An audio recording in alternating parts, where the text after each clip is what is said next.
Nak dapat 10,000 sebulan sebagai ejar tanah ni mudah kalau ada sistem yang betul. Proses jual beli boleh jadi pening kalau tak kena cara. Semua rahsia bakal saya kongsikan secara eksklusif dalam podcast Syukri Zuhari.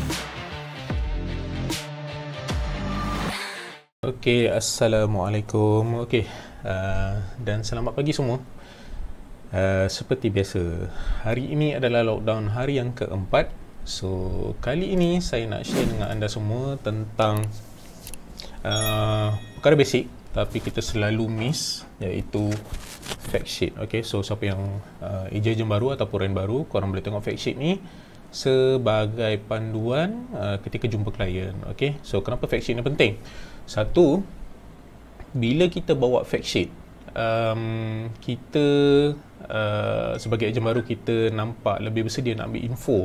Apa info-info yang kita nak ambil daripada klien ataupun owner ataupun vendor. Okay, so kadang-kadang bila kita ni ejen baru, kita tak tahu nak tanya apa nak borak apa dengan owner ni, nak sembang apa dengan owner ni. So kita tak tahu. Lepas tu bila kita baru, kita rasa gagap, gemuruh, tak tahu nak cakap apa. Okay, dan sebab itulah saya daripada dulu, even sekarang pun saya selalu buat fact sheet.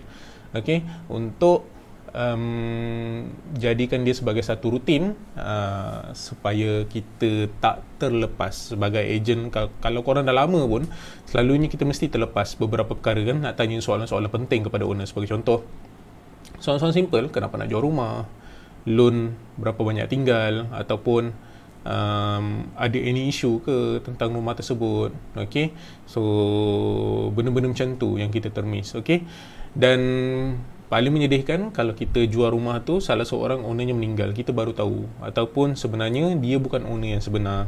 So apa yang kita nak baca semua tu, normally leader-leader kita ada share kan lah dekat dalam induction course kan.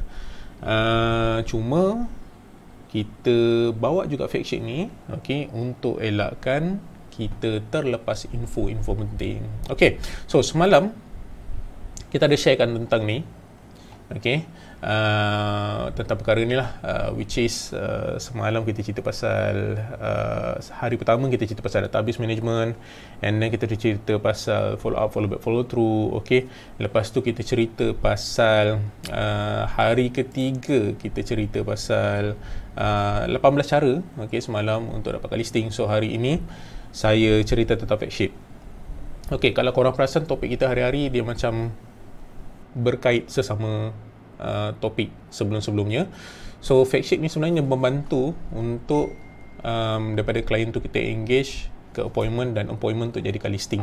Alright, dan kalau korang pandai gunakan fact sheet dengan betul, normally lebih mudah untuk dapat eksklusif sebenarnya. Tapi gunakanlah dengan cara yang baik. Alright, so itu pesan saya. Alright, so dengan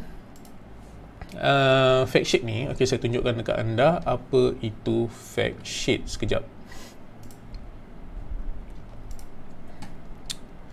Okay, so ini adalah fact sheet. Okay, kepada siapa yang tak pernah jumpa, ini adalah fact sheet. Ataupun siapa yang baru sebelum ni senyap, sunyi, tak buat kerja kan, tiba-tiba baru nak belajar something. Okay, so saya tunjukkan ini adalah fact sheet. So fact sheet ni adalah sebenarnya sehelai kertas, satu helai kertas yang kita gunakan untuk ambil data-data daripada klien kita, iaitu owner lah. So dekat dalam fact sheet ni ada beberapa detail yang kita boleh ambil. Saya besarkan Okey, terdapat beberapa detail yang kita kena ambil, yang terdapat dalam ni. Nanti kita tengok satu persatu.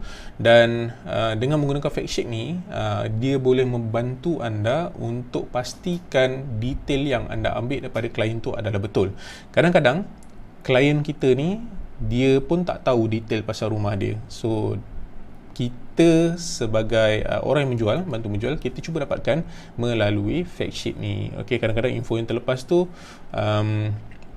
boleh membuatkan kita lose deal. Okay, dan kadang-kadang boleh membuatkan partner kita tak nak bantu kita untuk jualkan listing tersebut. Okay, so benda basic yang ada dalam fact sheet adalah, yang pertama saya letak nama saya lah. Okay, so ada tarikh. Okay, normally fact sheet ni saya letak dekat board yang tebal tu, apa nama dia, yang kalau kita tengok coach bola letak kertas tu kan, so normally saya letak kat situ lah, and then saya bawa pen. Dan satu lagi benda, saya bawa timeline sheet, yang tu nanti kita sembang kemudian timeline sheet tu apa, dan apa yang saya letak kat timeline sheet. Okay, so dekat fact sheet ni, inilah yang saya letak property address, Okey, alamat ni dekat mana, alamat lengkap dan kenapa alamat lengkap? Sebab kadang-kadang alamat pada bil tak sama dengan alamat yang ada dekat cukai tanah dan cukai pintu. So tak sama. Okey, kadang-kadang postcode-nya berbeza walaupun sedikit. Macam postcode rumah saya sendiri dia berbeza walaupun satu number. Alright, so kena tengoklah alamat mana satu. Okey, dan benda-benda ni penting sebab kadang-kadang bank akan inquiry lah alamat berbeza ni kenapa, boleh tunjukkan tak bukti. So at least kita dapatlah bukti-bukti time kita hantar loan tu. Okey, dan yang kedua saya letak kat bawah ni selling price dan rental price. Okey, berapa yang owner nak jual dan berapa asking rental dia. Alright, kalau dia nak jual above market value, normally saya akan hold kejap. Okey, kalau tempat tu tak ada demand. Okay, so from time to time kita akan pujuk dia untuk turunkan harga lah, normally macam tu. Dan maintenance fee jangan lupa letak. Lepas tu ada land area dan build up area. So kebanyakan kita masih lagi tak tahu macam mana nak kira build up dan land area. Land area kita, kalau kita tengok dekat geran kita boleh tahu lah kan. Tapi apa jadi kalau listing tanah tersebut adalah dia punya tanah tu bukan petak. Okey, selalunya kita cerita pasal panjang lebar, tapi dia bukan petak. Dia mungkin trapezoid ke, ataupun dia mungkin macam kaldesak. Okey, kita tak tahu panjang lebar. Lepas tu kiri kanan dia punya dimension dia tu berapa. Dan daripada situlah kita kira sebenarnya berapakah build up dan land area. Okey, daripada sana. Okey, so normally daripada geran tanah kita dapat ialah land size lah kan. Tapi kalau build up ni kita tengok daripada plan rumah lah. Okay, so daripada plan rumah tu lah normally kita kira build up berapa. Okay, dan selalunya kita tersilap. Bila saya pun sendiri tersilap, kita ambil anggaran kan. Dan kapak kita kena pastikan sama ada kapak tu open atau covered. Okay, ini kita kena buat awal-awal sebab kalau pembeli yang beli nanti dia akan persoalkan. Saya ingatkan parking yang dapat ni covered, tapi sebenarnya open. Tak semua kondo yang kita beli tu, tak semua yang kita beli kita dapat parking berbumbung. Kadang-kadang parking kita dekat tempat yang tak berbumbung. Okey, number of bedroom, number of bathroom. Okey, jenis hartanah. So jenis hartanah ni saya selalu letak in bracket jugalah. In bracket tu saya letak sama ada dia strata ataupun tak. Sekarang kan banyak rumah teres yang berstrata kan, semi di title strata ataupun banglo yang berstatus strata. So saya letaklah banglo dalam kurungan strata, normally macam tu lah. So layout, corner and lot intermediate saya letak kat dalam ni. Okay, and then jenis title, freehold, leasehold. Okey, berapa tempoh tinggal. Okey, adakah ada bumi lot, non bumi ataupun Malay Reserve. Dan yang ni paling penting, tetap individu strata atau master, sebab seperti mana kita tahu, kalau dia berstatus master title, tak semua bank akan terima untuk apply loan. Okey, banyak bank dah strict dah sekarang. Alright, dan kita letak dekat sini. Kalau kita ada banyak listing, kadang-kadang kita terlupa owner ke tenant kan yang duduk dekat situ. So ataupun rumah tu kosong. Alright, kalau kita memang katakanlah korang main satu taman, banyak rumah, korang mungkin terlupa perkara-perkara ni. Alright, rumah tu kosong ke, owner duduk ke, ataupun tenanted. Kalau tenanted, letaklah berapa tenant sewakan sekarang. Normally macam tu lah. Okay, normally kalau item developer ni, saya akan letak kalau rumah tu masih lagi under master title. So sebab apa saya letak? Sebab nak check sama ada developer tu masih ada ataupun tak, ataupun telah bankrupt. Kalau katakanlah ada liquidator yang ambil alih, so saya akan letaklah nama liquidator dekat situ juga. Okay, dan rumah ni saya akan letak fully furnished, partly furnished dan unfurnished. Benda ni very subjektif. Okay, so partly furnished di mata orang adalah berbeza-beza. Kadang-kadang owner ditinggalkan langsir dengan langsir, kecil kabinet, lepas tu dia letak aircon sikit, tu pun dia dah kira fully furnished lah. So yalah, dia agak subjektif di mata orang. Kadang-kadang orang ingat fully furnished ni sekali dengan perabot. Okay, ada orang tak. So kita kena confirmkan perkara-perkara ni, nak elakkan salah faham. Dan fact sheet ni penting untuk elakkan kita bergaduh dengan klien pembeli. Kadang-kadang yalah, macam saya cakap, kita ingatkan fully furnished, okay, dapat kerusi, sofa, meja makan semua, tapi sebenarnya tak. Okay, lampu pun owner tanggalkan. So salah faham dekat situ. That's why fact sheet ni sebenarnya agak penting. Alright, and then kita letak facilities yang ada. Normally kita selalu terlupa dekat sini ada barbecue area ke tak, business center ke tak, okay, ada cafe, clubhouse. Lepas tu dekat sini ada wedding pool ke tak, lepas tu security macam mana. Okay, dan suraunya macam mana, surau tu adalah surau Jumaat ataupun tak. Okay, kita kena tahu perkara-perkara ni, jaga basic lah. Alright, dan antara perkara yang kita kena take note adalah facing from entrance. Okay, facing from entrance, facing mana. Terdapat klien-klien, okay, tak semestinya Chinese. Macam saya pun kalau saya beli rumah, saya akan tengoklah facing mana. So benda ni penting, sebab ada orang dia tak suka matahari petang. Saya jenis tak suka matahari petang. Normally kalau rumah matahari petang memang saya takkan ambil lah, saya lah. Tapi tengok orang, saya suka menghadap matahari pagi. So tengok orang, ada orang okey, ada orang tak okey. So depends lah. Dan kiblat direction, so korang kena check lah kiblat direction rumah tu macam mana, facing apa. Benda ni ada orang yang ambil berat, ada yang tak. So dari sinilah kita buat KYC, know your customer. So customer kadang-kadang dia very particular tentang benda ni. At least walaupun dia tak tanya, kita dah tahu dah kepala. Kod kalau dia tanya, kita dah ada jawapan terus, tak adalah kita tergagap-gagap. Alright, so dan sebelum okay, antara item-item terakhir dekat dalam ni adalah owner, berapa owner, 1, 2, 3, ada kadang-kadang sampai 8 penama pun saya pernah ada, 21 pun penama pernah ada, 21 penama terlalu banyak lah. Yang tu saya tak adalah tulis semua nama dalam ni, saya just ambil gambar dia punya penama dekat dalam geran tu je lah kan. Okay, penama, tengok berapa penama dalam tu dan siapa dia. Okay, katakanlah kalau daripada property tu ada 8 penama, seorang dah meninggal, so proses dia tak mungkin jadi normal proses tu. Ada kena settlekan dulu certain things lah, tentang faraid ke wasiat ke, kena settlekan yang tu dulu. Okay, then mobile phone, saya letak mobile phone, normally saya letak mobile phone person in charge sahaja, ataupun owner. Okay, kalau owner dia seorang, dua orang, saya ambil satu phone number, ataupun kalau dua orang, dua phone number lah. Kalau husband and wife yang bercerai, saya ambil 2 number lah. Alright, dan email.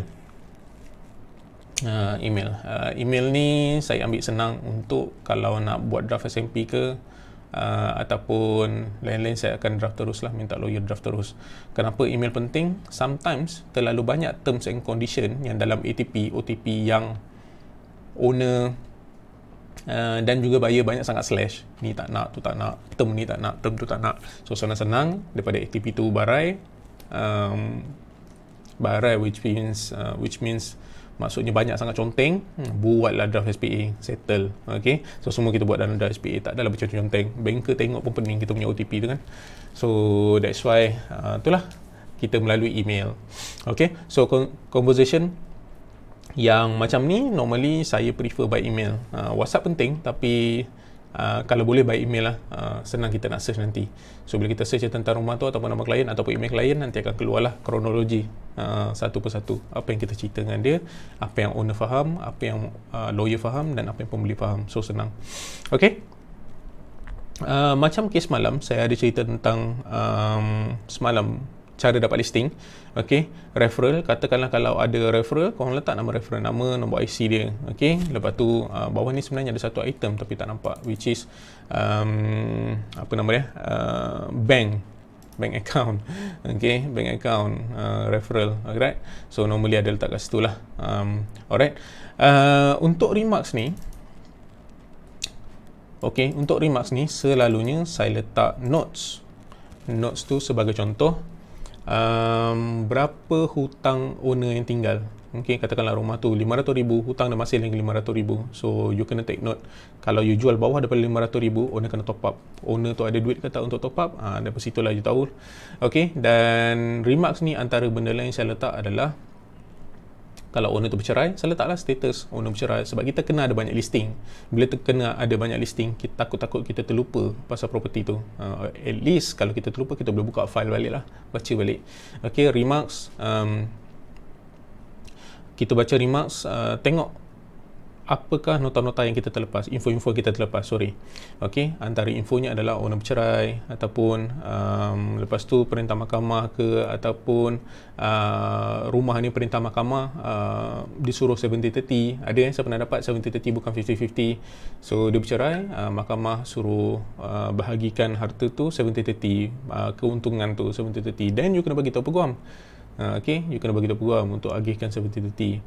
Dan apa lagi selalunya, kalau katakanlah rumah tu, ada satu kes saya pernah jual, rumah tu dia caveat dengan Along. Dia memang tak ada caveat dengan bank. Dia tak ada loan dengan bank, tapi dia loan dengan Along. Rumah tu dah settle hutang. It's a pilot.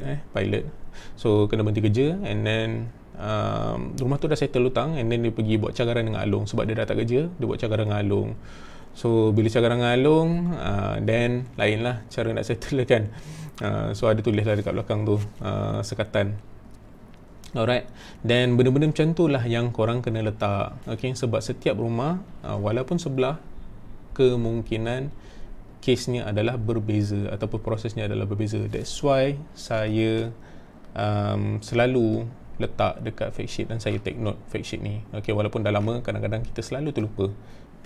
Okay, dan kalau boleh fact sheet ni korang buatlah dalam satu file.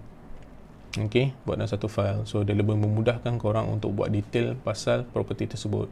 Untuk buat detail listing tu lah lebih mudah. Dan saya tak nafikan, bila you ada fact sheet ni, you nampak lebih profesional, dan you nampak lebih serius untuk jualkan rumah owner tersebut, macam doktor kan. Take note. Dan daripada sinilah you tahu apa nak berborak dengan owner sebenarnya. Okay, kadang-kadang one of the important thing untuk time kita jual rumah ni sebenarnya breaking the ice. So breaking the ice tu tak adalah kita jumpa pakcik tu dah lama-lama, soalan pertama kita, pakcik dah pergi haji ke belum? Tak adalah. So kita tanya soalan yang relevan pasal property tu. Okay, and then daripada fact sheet ni lah you bercerita, you tahu apa nak tanya dia. Okay, tak adalah kita melayan, but kita tahu apa nak tanya pasal property tersebut. Okay, kalau kita tak tahu, kita takut ada masalah di kemudian hari kalau kes tu ada buyer beli dan proceed. Alright, at least kita tahu awal-awal. Bila tahu awal-awal ni senang. Senang tu which means ialah kalau ada isu awal-awal, kita bagi tahu buyer, tuan, rumah ni market value tinggi, owner nak jual, rumah ni market value dia rendah, 400.5, owner nak jual 500, tuan okey ke untuk top up? Sebab owner dia dah reno rumah ni cantik. Then you got the point lah kat situ. Ataupun kena bagi tu pembeli, tuan, rumah ni salah seorang owner baru meninggal, proses dia lama 2 tahun, tuan okey ke untuk tunggu? Okay, dan daripada fact sheet ni lah you tahu apa nak kena buat next. Okay, dan tak semua lawyer yang tahu buat kes-kes yang tak straightforward. Okay, itu sahaja sharing saya pada hari ini tentang fact sheet. Korang boleh tengoklah detail-detail ni and then buat sendiri. Alright, kalau saya rajin nanti adalah satu workbook, ebook berkaitan dengan fact sheet ni, dan saya akan bagi sekali lah template fact sheet ni untuk anda. Dan siapa yang dah lantik saya, korang dah dapat fact sheet ni, jangan tanya saya dekat mana. Okay, tanya leader korang ataupun kawan-kawan dekat dalam group mana dah dapat fact sheet ni. Kita dah bagi dah lama dah. Hopefully bermanfaat, dan saya harap dengan cara ini boleh membantu anda untuk elakkan anda nervous ataupun tak tahu nak ambil detail apa dekat owner. Okay, kita sebagai jurujual bukannya datang just ambil gambar lepas tu keluar, ciao, macam tu je. Okay, so kalau macam tu budak lepas SPM pun boleh buat kan.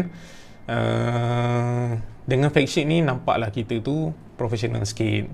Okay, so far itu sahaja. Saya harap live kali ini membantu. Sekian, terima kasih. Jumpa lagi esok insya-Allah. Bye.